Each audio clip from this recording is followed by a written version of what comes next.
बिस्मिल्लाहिर्रहमानिर्रहीम। शुरू करता हूँ अल्लाह के पाक नाम से जो बहुत बड़ा मेहरबान नहायत रहने वाला है। दोस्तों, बहनों, भाइयों, बुजुर्गों, अस्सलाम वालेकुम वरहमतुल्लाहि वबरकातुहू। हम कुरान पाक से शिफा और वाक़यात पर मबनी इस्लामी मालूमाती वीडियो की 134वीं किस्त पेश कर रहे हैं और इस वीडियो में हम बयान करेंगे कि क्या वाकई बदर में फरिश्ते लड़े थे। इसका हम इसमें जवाब देंगे। तो दोस्तों, इस सवाल का क्या वाकई जंग में बदर में फरिश्ते लड़े थे, इसका जवाब कुरान पाक में बराह रास्त और वाज़ह तौर पर दिया गया। अल्लाह ताला सूरह अनफाल की आयत नंबर 9 और 12 में इस बात की तस्दीक करता है कि इसने इस अहम जंग के दौरान मोमिन की मदद के लिए फरिश्ते भेजे। जंग बदर इस्लामी तारीख की पहली और अहम तरीन अस्करी मसरूफियात में से एक थी, जहां तकरीबन 313 आदमियों पर मुश्तमिल एक छोटी मुस्लिम फौज जो कि कमजोर मुसल्ला और ना तजर्बाकार थी ने 1000 से ज्यादा कुरैशी फौज का सामना किया। मुसलमानों की तादाद सिर्फ ज्यादा ही नहीं थी, वो भी नहीं थी। मुनासिब हथियार, घोड़े और हथियारों की कमी थी। इसके बावजूद वो फतह याब होकर सामने आए। इस मोजज़ाती नतीजा की वजाहत इलाही मुदाखलत से होती है, जिसमें मोमिनीन के साथ मिलकर लड़ने वाले फरिश्तों की मौजूदगी भी शामिल थी।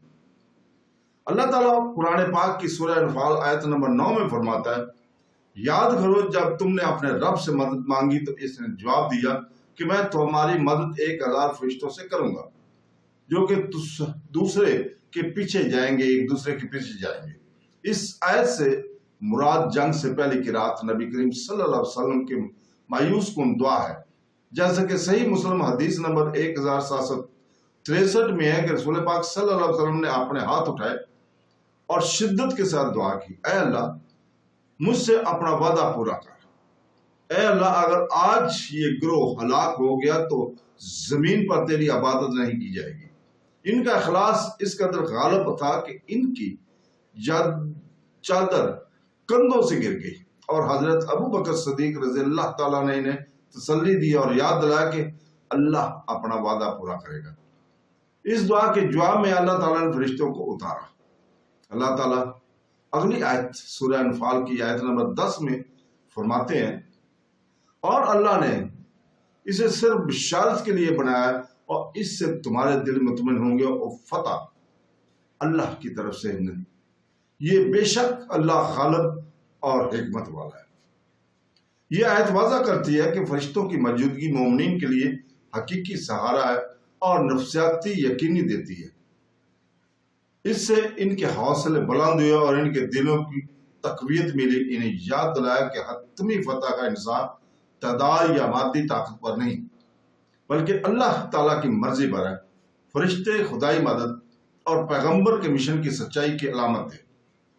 सूरह अनफाल की आयत नंबर 12 की अगली आयत इससे भी ज्यादा वाज़ह तफसील में देती है, जिसमें फरमाया, याद करो जब तुम्हारे रब ने फरिश्तों को वही के लिए मैं तुम्हारे साथ हूं, लिहाजा ईमान वालों को तकवीयत दो। मैं काफिरों के दिलों में रोब डाल दूंगा, बस तुम इनके गर्दनों पर मारो और हर उंगली के पोर पर मारो। ये आयत इस बात की तस्दीक करती है कि फरिश्ते न सिर्फ उतरे थे बल्कि जंग में बढ़ चढ़कर हिस्सा लेते थे, दुश्मन पर वार करते थे और इनके दिलों में खौफ पैदा करते थे। हर उंगली पर इनकी तरफ से मारा। जुमला कफार की मुकम्मल जिल्लत और शिकस्त की तरफ इशारा करते हैं। फरिश्तों की शमूलियत अलामती या इस्तारती नहीं थी, ये लफ्जी थी, जैसा कि कुरान पाक और हदीस दोनों की तस्दीक की है। नबी करीम सल्लल्लाहु अलैहि वसल्लम ने कई सहाबा से भी जंग के दौरान अजीब व गरीब अदाद व शमात देखने की खबर दी। सही मुस्लिम हदीस 1763 के मुताबिक एक सहाबी ने कहा कि इसने आसमान और जमीन के दरमियान एक शख्स को सफेद लिबास में मलबूस अपनी तलवार को झूलते हुए देखा। जब भी इसने किसी की तरफ इशारा किया तो वो शख्स मर गया। आप सल्लल्लाहु अलैहि वसल्लम ने फरमाया, तुमने फरिश्तों की मदद देखी है। सही बुखारी की हदीस नंबर 3995 भी इसकी तस्दीक करती है।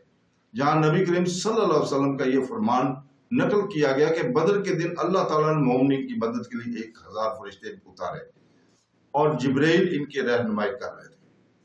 اس الہی مدد نے جنگ کا رخ موڑ دیا۔ فرشتوں کو دیکھنے کے نفسیاتی اثرات نے قریش کو خوفزدہ کر دیا اور مسلمانوں نے ان اسامانی جنگجوؤں کی موجودگی سے متاثر ہو کر زیادہ حوصلے اور یقین کے ساتھ مقابلہ کیا۔ اس معجزاتی مدد نے مومنین کے ایمان کو تقویت بخشی اور ایک دائمی یاد دہانی بن گئی کہ اللہ تعالیٰ ان کے ساتھ ہے جو اس بات بھروسہ کرتے ہیں۔ قرآن آیت سورہ انفال کی آیت نمبر 9 اور 12 میں صحیح حدیث کے ساتھ واضح طور پر اس بات کی تصدیق کرتی ہے کہ فرشتے اللہ تعالیٰ کی طرف سے بھیجے گئے تھے اور انہوں نے بدر کی جنگ میں جسمانی طور پر حصہ لیا تھا۔ یہ واقعہ حضرت محمد صلی اللہ علیہ وسلم اور ان کے پیروکاروں کے لیے الہی حمایت کی علامت تھی۔ اس بات کی یاد آنے کی حقیقی فتح صرف اللہ تعالیٰ کی طرف سے آتی ہے، اور اس بات کا مظاہرہ کہ خواہ کتنے ہی زیادہ یا کمزور مومن کیوں نہ ہوں، اخلاص اور اللہ تعالیٰ پر بھروسے کے ساتھ وہ کبھی تنہا نہیں ہوتے۔ تو دوستو، اس کے ساتھ ہی ہم کل تک کے لیے آپ سے اجازت چاہتے ہیں اور انشاءاللہ تعالیٰ کل اسی وقت پھر حاضر ہوں گے۔